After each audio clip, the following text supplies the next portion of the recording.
नमस्कार दोस्तों, मैं हूं आपका अपना विनोद कुमार तुषार और आप देख रहे हैं बढ़ते बेक ऑफ कदम मेरे साथ। आइए जानते हैं इस समय की विशेष खबर।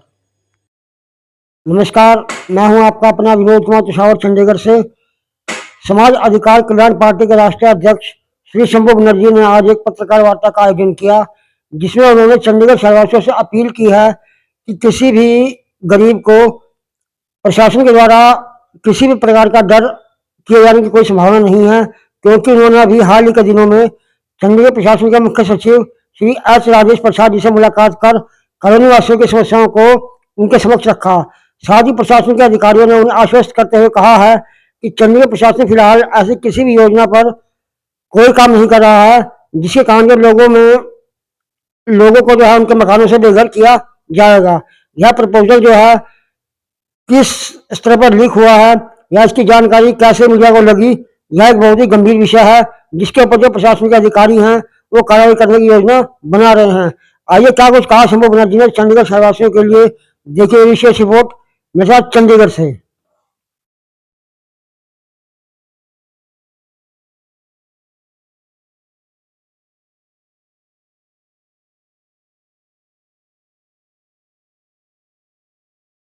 नमस्कार सर, आज आपने ये पत्रकार वार्ता बुलाई है, इसके बारे में बताएंगे? बोलो जी। जी नमस्कार जी। मैं पहले तो धन्यवाद करना चाहूँगा हमारे शंभू बनर्जी जो राष्ट्रीय अध्यक्ष हैं हमारे समाज अधिकार कल्याण पार्टी के, और हमारे साथ बैठे हैं हमारे विनोद चंदेल जी जो लीगल एडवाइजर हैं हमारे समाज अधिकार कल्याण पार्टी के नेशनल लेवल पे। तो आज की जो हमारी जो पत्रकारिता है इसमें ये कहा गया है कि जो हमारे आज के कॉलोनियों में एक रूमर्स फैला रखा है पॉलिटिशियन ने, वो चाहे आम आदमी पार्टी हो, चाहे बीजेपी हो, चाहे कांग्रेस हो, कि हमारा जो यहाँ की पब्लिक है उनका जो मालिकाना हक है वो खत्म किया जा रहा है, क्योंकि ये बात बिल्कुल सरासर गलत है। ये सिर्फ एक रूमर्स फैलाया जा रहा है लोगों को गुमराह करने के लिए और लोगों को परेशान करने के लिए। आज के दिन में एक गरीब इंसान इतना परेशान हो रखा है कि उसकी नींद हराम हो रखी है। वो परेशान हो रखा है कि रात दिन हमने एक मेहनत करके पैसा इकट्ठा करके और एक अपना छोटा सा आशियाना बनाया और उसे तोड़ने की बात कर रहे हैं पॉलिटिशियन लोग। और ये बातें जो है बिल्कुल जो है झूठी है और अफवाह है। तो इसके बारे में जो है हमारे शंभू बनर्जी साहब थोड़ा सा प्रकाश डालेंगे। विनोद जी, पहले तो मैं आपके चैनल को बहुत बहुत बधाई देता हूं कि आप हमारी बात को हमेशा उठाते रहते हैं पब्लिक के सामने, जनता के सामने। मेरे साथ बैठे हैं हमारे जनरल सेक्रेटरी एडवोकेट दान बहादुर जी और पार्टी के सलाहकार विनोद चंदेल जी एडवोकेट हैं। मैं आपको बता देना चाहता हूं कि हमने 2 दिन पहले चीफ सेक्रेटरी राजेश प्रसाद जी से हमने मुलाकात की। सेक्रेटरीट में हमारी एक मीटिंग हुई जिसके अंदर डेलीगेशन में हम सभी लोग गए वहां पे, और बड़े शॉर्ट टाइम पे उन्होंने हमें समय दिया प्रशासन ने, कि जब हमें ये पता लगा सबसे पहले कि जी ऐसा ऐसा हो रहा है, आपके घर छीन लिए जाएंगे, आपके घर मकान तोड़ दिए जाएंगे, आपके घर ऐसे कर दिए जाएंगे, तो ये हमने सुना लीडरों के मुंह से ही या कुछ न्यूज़पेपर के माध्यम से। तो हमने उनसे समय मांगा सबसे पहले और उन्होंने हमें बड़े शॉर्ट टाइम पे समय दिया, और उसके बाद हमारी पार्टी को, हम सभी लोगों को उन्होंने समझाया कि ऐसा कुछ नहीं है, ये एक भ्रम है। अगर कोई बात होता भी है, आपके पास आया तो नहीं ना कोई, तो ना आपके घर छीने जाएंगे, जो किराएदार है, मकान मालिक है, जिसने खरीदा बेचा या कोई भी है वो वहीं पे रहेगा।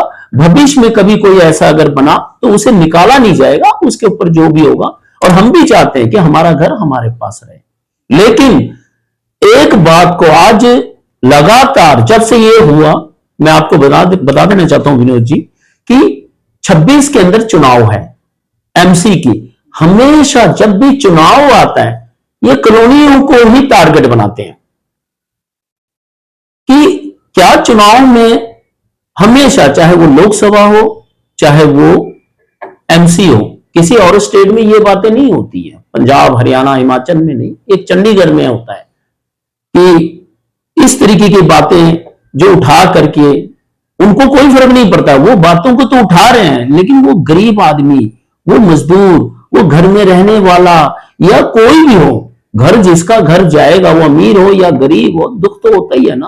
बाप दादे ने कमा के दिया और आज आप लोग इस तरीके से बातें करके वो बड़ी बड़ी कोठियों में बैठे हैं और बैठ के वो बातें कर रहे हैं। अगर उन्हें इतना ही बातें करना है, वो हमारे सामने आए, पब्लिक की जनता के सामने आके बात करें, अफसरों से बात करें कि देखिए ऐसा है। लेकिन मैं फिर आश्वासन देता हूं कि जो हमें एडमिनिस्ट्रेटर ने कहा कि कॉलोनियों के घर नहीं टूटेंगे, कॉलोनियों के मकान नहीं छीनेंगे, चीफ सेक्रेटरी से बड़ा तो कोई होता नहीं है। लेकिन चीफ सेक्रेटरी, मैं फिर कह रहा हूं कि चंडीगढ़ प्रशासन के, चाहे वो चीफ सेक्रेटरी हो, चाहे एडमिनिस्ट्रेटर हो, चाहे डीसी हो, ये सभी लोग, ऐसा नहीं है कि जो भ्रम फैलाया। और एक बात मैं कहना चाहता हूं, बड़ी दुख की बात है कि अभी 2 दिन, ये कल की एक मैं चैनल पे देख रहा हूं जिसके अंदर भारतीय जनता पार्टी के एक वरिष्ठ नेता, प्रदेश अध्यक्ष जितेंद्र मल्होत्रा जी, मेरे बड़े भाई हैं, मैं उन्हें बड़ा सम्मान योग्य मानता हूं, मेरे पुराने साथी हैं, मैं उन्हें बड़े, लेकिन जिस तरह की भाषा की प्रयोग वो कर रहे हैं वो उन्हें नहीं करना चाहिए। मैं तो सिर्फ बोल सकता हूं कि उन्हें यह शोभा नहीं देता है कि एक कॉलोनियों को कहना कि अनपढ़ है कॉलोनी। ऐसा चंडीगढ़ शहर में चाहे कोई भी लोकसभा सांसद जीते या राजनीति की दृष्टि में, वो कॉलोनी के लोग ही हैं जो बढ़ चढ़ के हिस्सा लेते हैं। आज अच्छे से अच्छा बच्चे जो पढ़ रहे हैं, लिख रहे हैं, आईएएस आईपीएस के सपने देख रहे हैं, ये मेरे साथ एडवोकेट जी बैठे हैं, ये भी कॉलोनी से हैं, विनोद चंदेल जी भी हैं। मैं स्वयं एक पार्टी बना के राष्ट्रीय अध्यक्ष बना हूं तो कॉलोनी से हूं। तो ये जरूरी नहीं है कि हर आदमी अनपढ़ गंवार है, उन्हें समझ नहीं। जितना कॉलोनी के लोगों को समझ है, मैं कहता हूं इतनी शायद किसी को समझ होगा। आज दोनों पार्टियों के अंदर जो बड़े बड़े नेता बैठे हैं वो कॉलोनियों से ही बैठे हैं। दूसरी ओर एक लीडर ने कहा और दूसरे लीडर ने, जो कांग्रेस ने, उस बात को और बढ़ा चढ़ा के कहा कि इस तरीके से कह रहे। तो मैं उनकी बातों में नहीं आना, मैं फिर कह रहा हूं कि ये पार्टी के लीडर कोई भी वो झूठ बोलते हैं, सिर्फ उनको झूठ बोलना। 1947 से लेके आज तक लीडरों ने झूठ बोला है और झूठ बोल के ही चलते हैं। प्रशासन से हमें उम्मीद है, प्रशासन ने जो कहा है हम प्रशासन को मानते हैं। प्रशासन के बिना हमारा गति नहीं है। प्रशासन कौन है? प्रशासन हमारी मां है। प्रशासन कौन है? प्रशासन हमारे पिता है। प्रशासन ही हमारा सब कुछ है। हमें भी पॉलिटिकल लोग प्रशासन के थ्रू ही चलते हैं। जय भारत, जय हिंद।